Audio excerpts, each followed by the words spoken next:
अहमदिया करार के मुताबिक मुगलिया सल्तनत को अगर मराठाओं की ओर से आक्रमणकारियों से अपनी सुरक्षा जारी रखनी है तो आपको 1/4 की रकम अदा करनी होगी, जो कि आपने अभी तक नहीं की।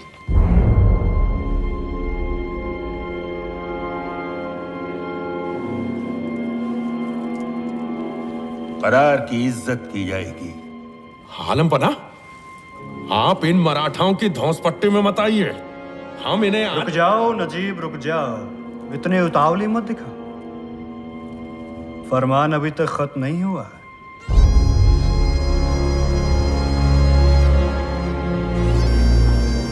और नजीबुद्दौला की नाफरमानी को देखते हुए उसे मुगल दरबार में मीर बख्श के ओहदे से इसी वक्त बेदखल किया जाता है। दस्तखत सदाशिवराव भाऊ पेशवा।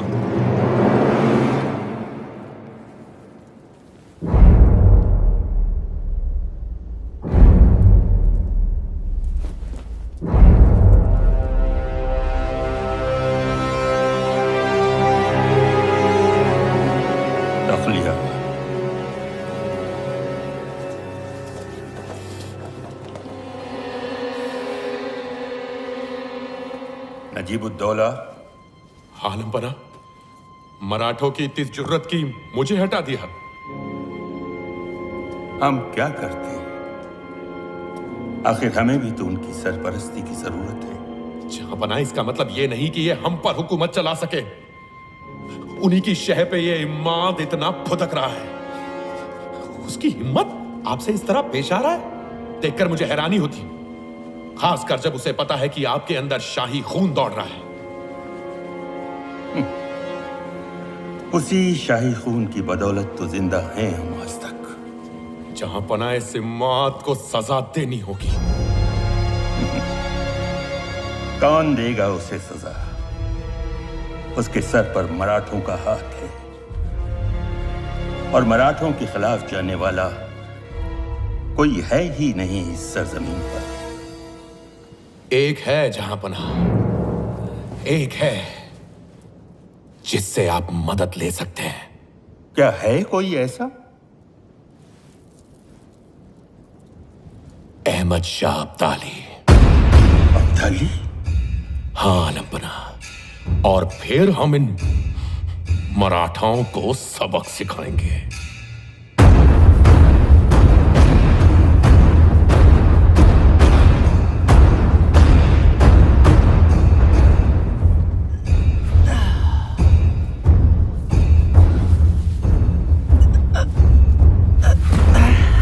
क्या हुआ? चलो, तुम्हारे 5 और बचे।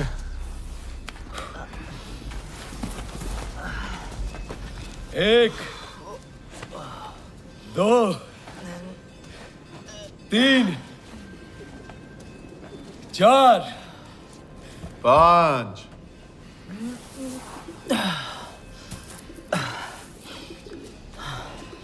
काका, देखना, एक दिन मैं भी आपकी तरह ही योद्धा बनूंगा। क्या फायदा? तलवार घुमाने के बजाय किताबों में संख्याएं घुमानी पड़ेंगी। भाव, क्या पता कब मैदानी जंग से बुलावा आ जाए। हमारा बस चले तो कभी ना आए। जी भाभी। बहिनी, आपसे एक बात कह सकती हूँ? शादी ब्याह के अलावा कुछ भी?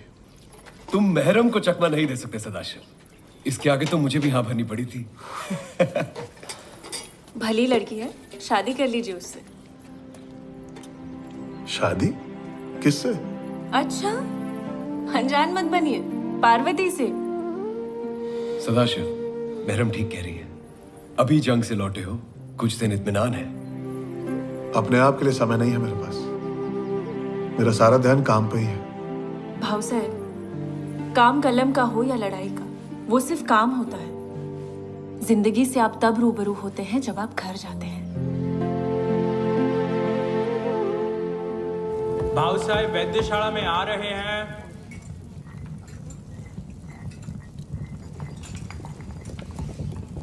भानु,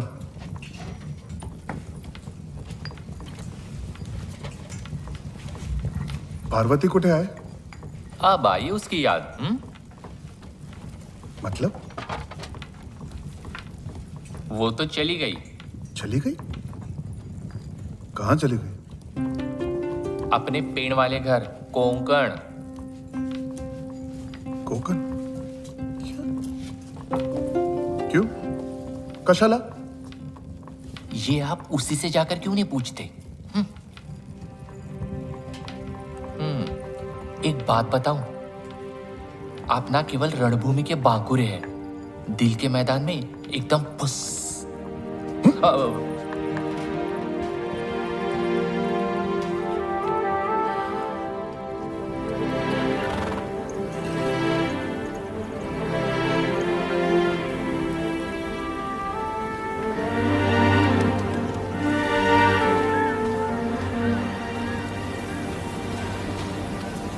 उसने मिलने से मना कर दिया।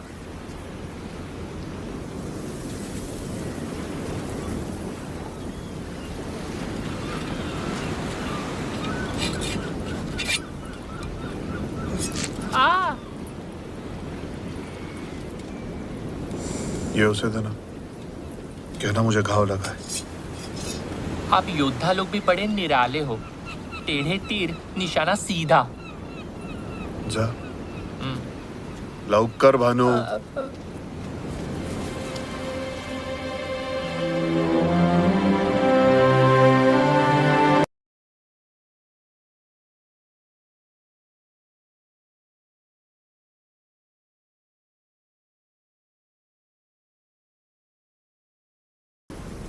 आपने क्या ये?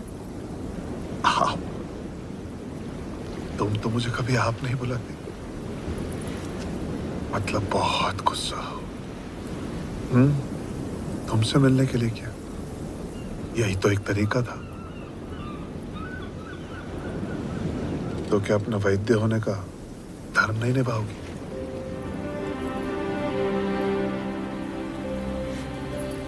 पट्टी द्या।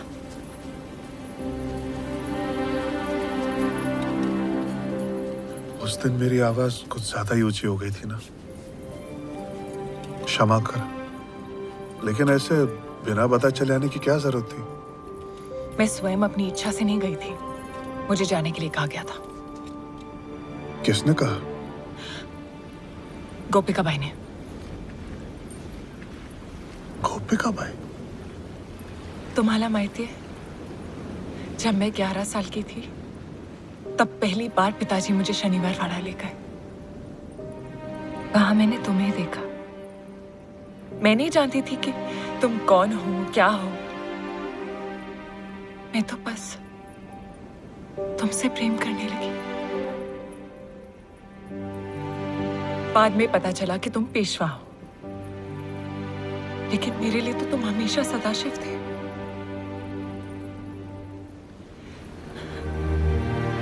आज पता चला कि किसी का दर्जा कितना मायने रखता है। दर्जा? हो, पेशवीन गोपिका बाई यही सोचती है ना कि मुझ जैसे छोटे वर्ग की जड़ी बूटी घोटने वाली लड़की शनिवार वाड़ा में कैसे रह सकती है। भला समझ ला, तुमने भी मुझे इसी कारण से दूर रखा ना, हो ना? एक बार कह देते। पार्वती, ऐसा कुछ नहीं है। मैं भी तुमसे उतना ही प्यार करता हूँ जितना कि तुम।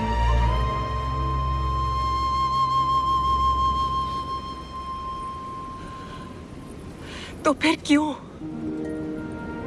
हाँ?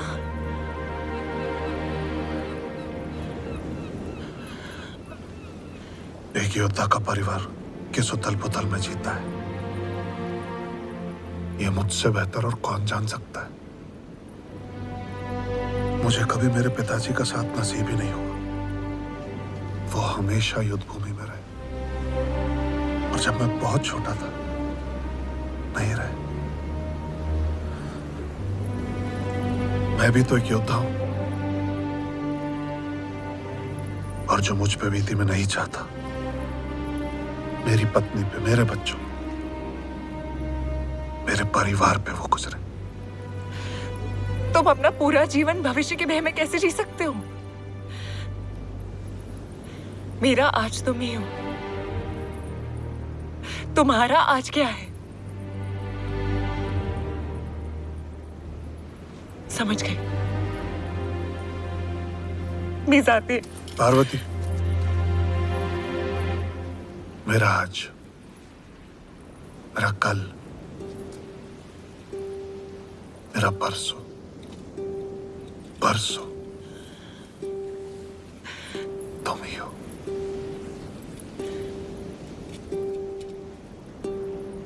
खरंच खरंच।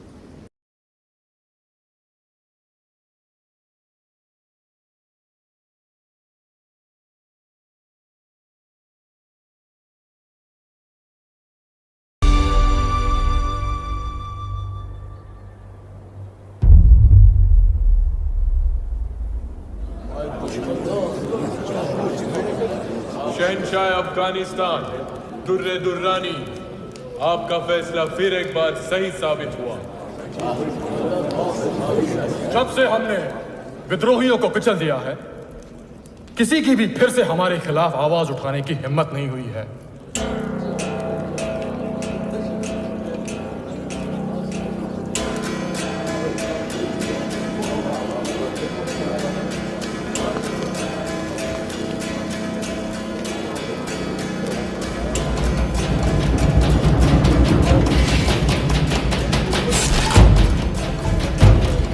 लेकिन फिर भी जरूरी यह है कि हमें चौकन्ना रहना चाहिए।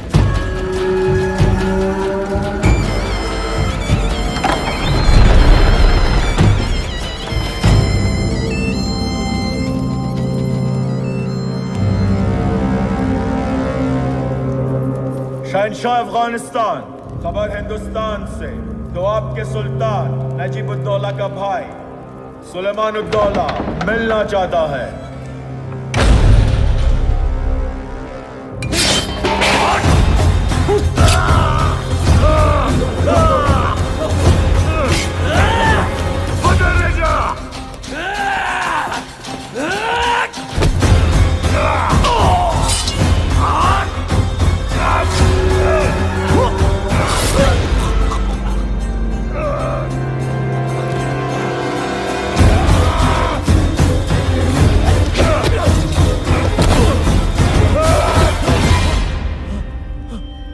मुर्तुजा,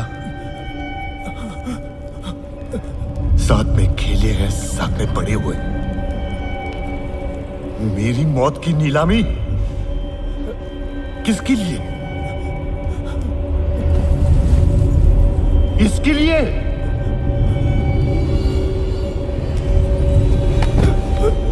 शहनशाह, माफ कर दे उसे।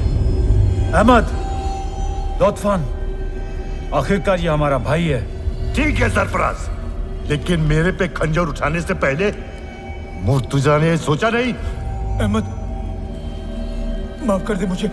तुझे नहीं मालूम कि ये मोर का तख्त और ये कोहिनूर बड़ी मशक्कत से पाया जाता है, छीनने से नहीं मिलता। नादिर शाह ने छीनने की कोशिश की, लेकिन ऊपर वाले ने उसकी जिंदगी छीन लिया।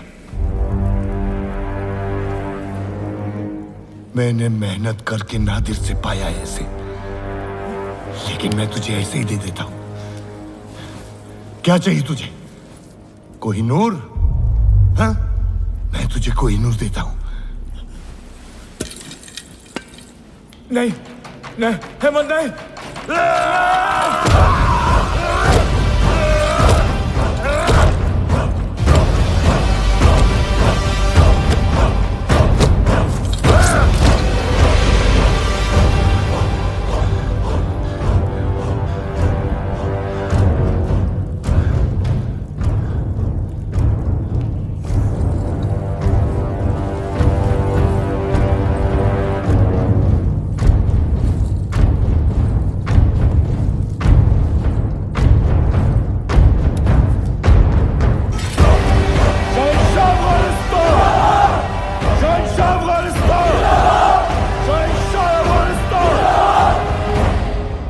इसे बाहर लेके आओ, मुझे खुली हवा चाहिए।